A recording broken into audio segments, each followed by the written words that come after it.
بسم الله الرحمن الرحيم.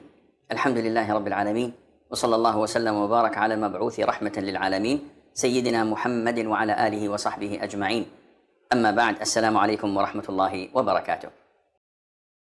The Prophet Musa alayhi salatu wassalam. What a great prophet of Allah subhanahu wa ta'ala, the Prophet Moses, may peace be upon him.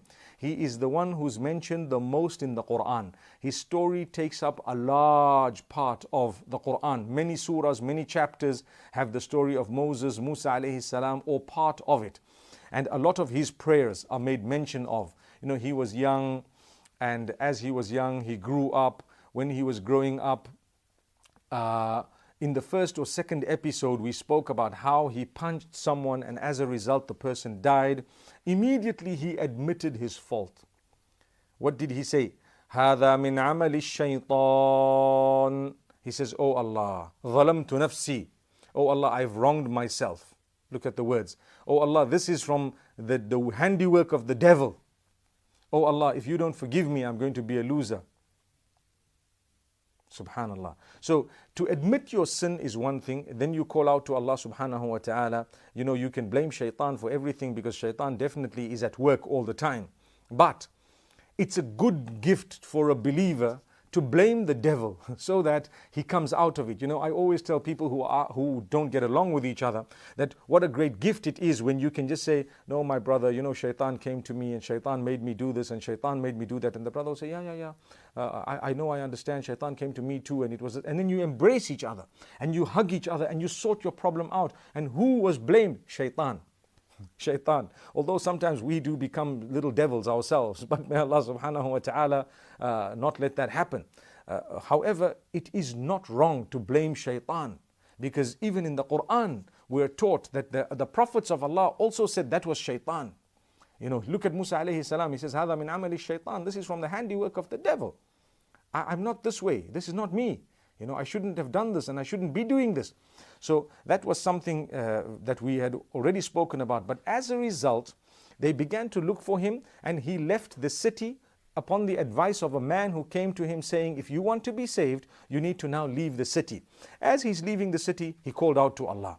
Now sometimes we are faced with a situation where, we are no longer at a workplace. Sometimes we're no longer, if you're an expatriate somewhere, you're no longer working somewhere, or you just lost your job, or you need to leave for some reason, depending on what it is. You might take a lesson from what happened to Musa alayhi salam. So Musa alayhi salam here says, and I'm just going to read the verse number 21 of Surah Al-Qasas. Allah says, فَخَرَجَ مِنْهَا خَائِفًا يَتَرَقَّبُ. He came out from that city, he was fearing and he was watching. قَالَ رَبِّ نَجِّنِي مِنَ الْقَوْمِ الظَّالِمِينَ. He said, Oh my Rabb, save me from the nation who are oppressors, from these wrongdoers, from this group of people who are wrongdoers. Oh Allah, save me from them. So the dua is رَبِّ نَجِّنِي مِنَ الْقَوْمِ الظَّالِمِينَ. A beautiful dua. I can use it, you can use it if ever we would like to ask Allah to save us from a specific people. Oh Allah, protect us from this group of people who are wrongdoers, the sinners. The Pharaoh and the likes, they had committed and perpetrated heinous crimes. They were killing people and they had done so much, and he is saying, oh Allah, save me from these people.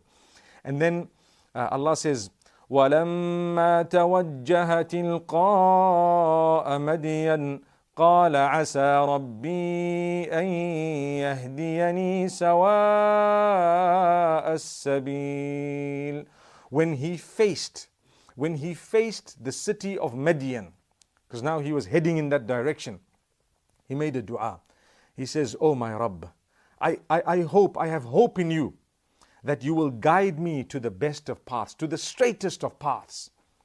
Now, when we are making a decision, when we're trying to go to another city, when we're opening a new business, when we're going for a new job, etc., we ask Allah, oh Allah, guide us. Oh Allah, I have hope that you will guide me to the best decisions. Sometimes the decisions are tricky. We don't know exactly what decision to make. Look at Musa alayhi salam. He's forced to leave behind everything. He's going on his own, perhaps a little bit of provision that he has, and he is leaving.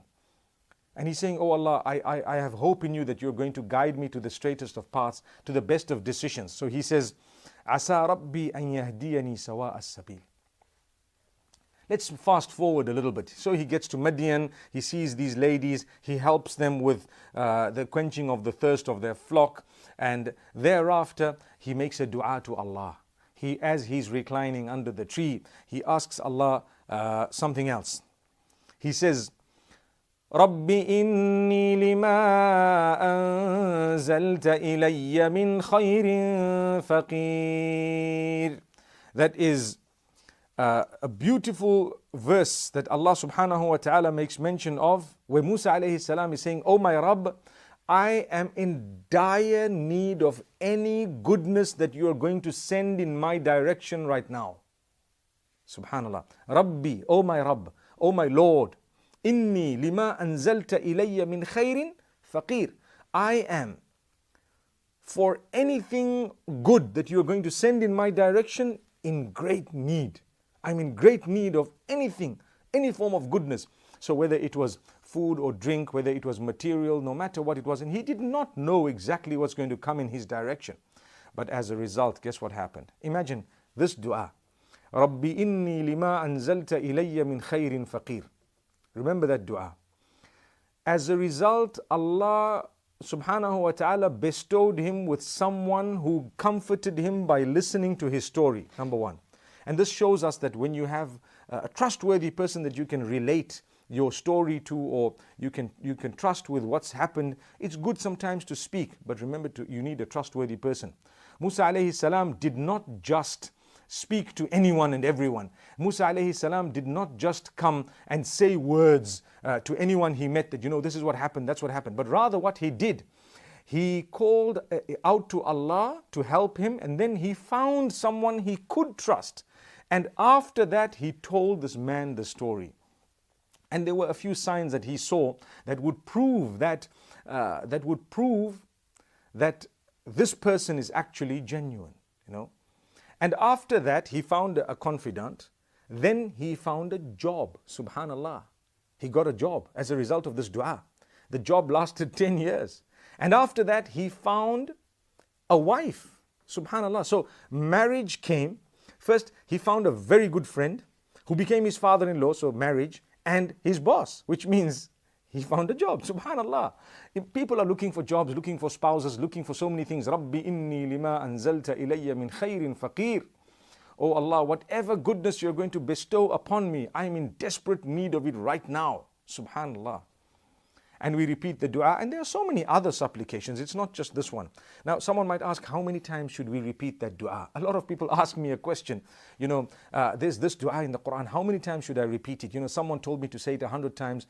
I've heard of someone who told another person to repeat a dua 1 million times. I want to tell you, to put a figure at how many times you should make the dua is usually not in the hadith of the Prophet ﷺ. When it comes to the dhikr and the remembrance of Allah, you have the Prophet ﷺ making mention of 100 times, a certain dua, a certain dhikr, a certain remembrance, or the Subhanallah, Alhamdulillah, Allahu Akbar 33, 33, 33, or 34, etc., or 3 times, 4 times, a certain adhkar meaning the remembrance of Allah. But when it comes to dua, a supplication, you say it with conviction. Even if it's once, twice, 10 times, 100 times, there is no fixed number.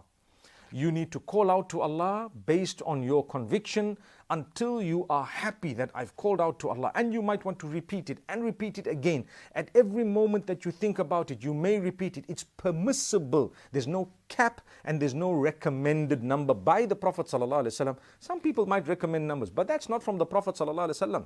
I would advise you to follow your heart and to quench the thirst that you have within you to call out to Allah and keep it going with Allah subhanahu wa ta'ala. Don't lose hope. Look at this man. He's asking Allah. He's just been driven out of his city. He enters a new city. He's been very helpful. That shows us when you help people and when you help even those who might be strangers, with goodness. You know, when you help people with goodness, obviously we're living in countries where it's not so easy sometimes to just help any stranger, but there are signs you will get that this is a legitimate cause. When you help people, the chances of your dua being accepted are far greater than if you were just to be selfish and make dua, oh Allah, help me, but you're not ready to help others. كان الله في عون العبد ما كان العبد في عون أخيه. Allah continues to help His servant until that person is occupied in helping another. Remember this, my brothers and sisters. So we call out to Allah. Here is the man. He just helped someone. He was desperate. He says, Rabbi inni lima anzalta ilayya min khairin faqir. Allah sent him a wife. Allah sent him a job. Allah sent him a confidant and a friend. And thereafter Allah subhanahu wa ta'ala gave him prophethood. My brothers and sisters, what beautiful lessons we've just learned from this dua of Musa alayhi salam. I'm looking forward to seeing you again with the next episode, where we will be looking at more of these supplications from Revelation. Until then, أقول قولي هذا وصلى الله وسلم وبارك على نبينا محمد والسلام عليكم ورحمة الله وبركاته. الله أكبر.